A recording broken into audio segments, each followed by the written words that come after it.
Hello guys, stock market के बारे में बहुत सारे ऐसी न्यूज़ है जो निकल के आ रही है। आप अगर इन्वेस्टिंग ट्रेडिंग करते हैं तो ये आपके जो पोर्टफोलियो होते हैं तो सीधा उस पर इम्पैक्ट कर सकती है। सबसे बड़ी अगर न्यूज़ देखेंगे तो फिलहाल में जो है तो ये एनएससी का जो आईपीओ है तो उसको लेकर आ रही है।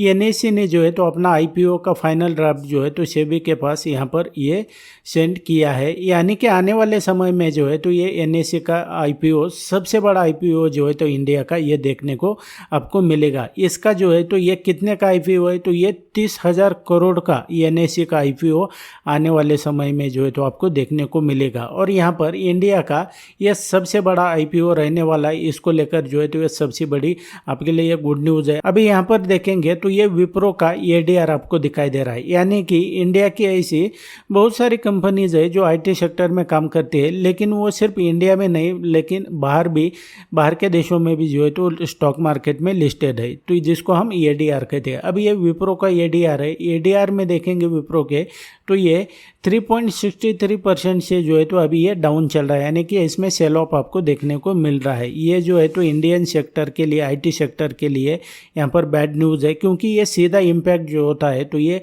यहाँ पर जो इंडिया में लिस्टेड इनके जो स्टॉक्स है, शेयर्स है, तो इस पे आता है। क्योंकि हमारा जो मार्केट है तो ये लेट खुलता है और इसका जो न्यूज़ होता है, ये इम्पैक्ट होता है एडीआर का, तो आपको ये आने वाले समय में जो है तो ये इंडियन स्टॉक मार्केट में, उनके स्टॉक में यहाँ पर देखने को मिलता है। अभी नेक्स्ट अगर हम देखेंगे तो यहाँ पर ये इन्फोसिस का जो है तो ये एडीआर है। अभी यहाँ पर इन्फोसिस भी जो है तो ये कितने से नीचे ट्रेड कर रहा है, डाउन है, तो ये लगभग 9.66% से जो है तो ये इन्फोसिस का एडीआर आपको जो है तो ये नीचे ट्रेड करता हुआ दिखाई दे रहा है। यानी कि सीधी बात समझ में आता है कि यहाँ पर जो है तो जितने भी इंडियन जो आईटी कंपनीज है तो उनके एडीआर में आपको सेल ऑफ देखने को मिल रहा है। अभी ऐसा क्यों हो रहा है, क्या नहीं है, इसके रिगार्डिंग जो है तो आगे बात करेंगे।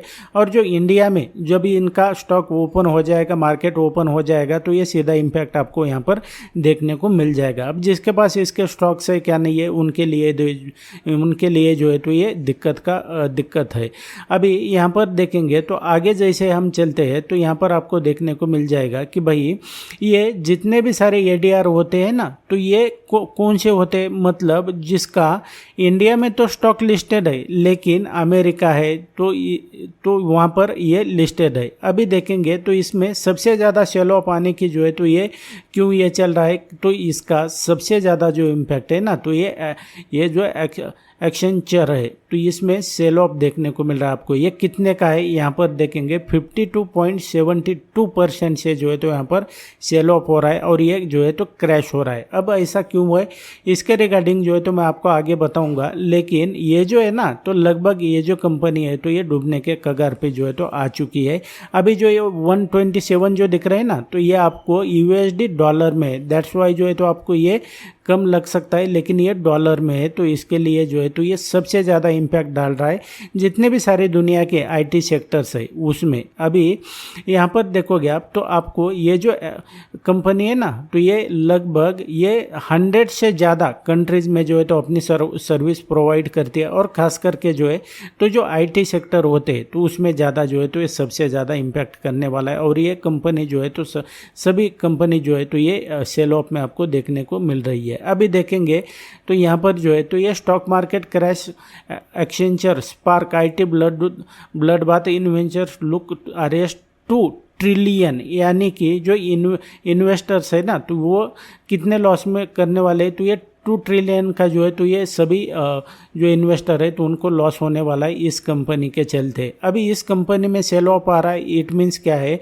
कि दुनिया के बाकी भी जो आईटी सेक्टर्स है, आईटी कंपनीज है, तो उसमें भी जो है तो आपको सेल ऑफ देखने को मिल रहा है। अभी ये कंपनी इतना ज़्यादा क्यों मैटर करते हैं, तो यहाँ पर देखेंगे इससे ये जो कंपनी है तो ये 100 से ज़्यादा कंट्री में अपनी सर्विस प्रोवाइड करती है। कौन से सेक्टर में, तो ये आईटी सेक्टर है जिसमें सॉफ्टवेयर आते हैं या तो एप्लीकेशंस आते हैं, फिर कंसल्टिंग आती है जिसमें बिजनेस स्ट्रैटेजीज होता है, क्लाउड सर्विस जो होती है ये देखेंगे तो क्लाउड सर्विस में जो है तो माइग्रेशन है, मैनेजमेंट है, तो इसकी वजह से जो है तो ये बहुत ज़्यादा मैटर करता है इस कंपनी में क्या चल रहा है। अभी देखेंगे नेक्स्ट में AI, automation and AI solution, ये भी सर्विस प्रोवाइड करते हैं। फिर साइबर सिक्योरिटी है, डाटा एनालिसिस है, बीपीओ यानी कि कस्टमर सर्विस, एचआर, फाइनेंस, ये जो होता है तो इन सब में ये कंपनी अपनी सर्विसेज देती है। अभी इसके रिगार्डिंग जो है तो आपको ये क्यों इतना जो है तो पैनिक में चल रहा है, तो इसके पीछे सबसे ज़्यादा जो रीज़न है तो ये एआई का है। अभी जैसा देखेंगे तो जब एआई ऑटोमेटिकली सब कुछ काम कर लेगा तो इन कंपनी को जो है तो कौन पूछने वाला है, तो इसकी वजह से जो है तो आपको ये सब पैनिक देखने को मिल रहा है। अभी आईटी सेक्टर की अगर बात करेंगे हम इंडियन स्टॉक मार्केट में, तो यहाँ पर ये 3.65% से जो है तो आपको ये नीचे ट्रेड करता हुआ यहाँ पर दिखाई दे रहा है। अभी फिलहाल जो है तो सभी सेक्टर में सबसे ज़्यादा पैनिक जो है तो ये इंडियन आईटी सेक्टर में आपको देखने को मिल रहा है। अभी यहाँ पर जो है तो सीधा सीधे अगर बात करेंगे ना, तो सबसे ज़्यादा जो रेवेन्यू आता है ना ये आईटी सेक्टर में, तो ये जो कंपनी होती है तो ये बाहर से आता है, यूएस, कनाडा, ये यहाँ से आता है। बाकी अदर कंट्रीज भी है, यहाँ से इनका रेवेन्यू बनता है, तब जाके जो है तो यहाँ पर आपको इसका इम्पैक्ट जो है तो इंडियन स्टॉक मार्केट में जैसे ही खुलेगा तो इनके स्टॉक पे जो है तो ये आपको देखने को मिलने वाला है। उसके बाद में अगर देखेंगे तो इंडिया की ऐसी कौन सी आईटी कंपनीज है जो सबसे ज़्यादा वेटेज रखती है, तो ये इन्फोसिस है, टीसीएस है, एचसीएल है, ये टेक महिंद्रा, एल&टी होती है, लेकिन इसमें सबसे ज़्यादा जो है तो ये इन्फोसिस है, टीसीएस है, इनका जो है तो सबसे ज़्यादा रेवेन्यू बाहर से आता है। फिर विप्रो है।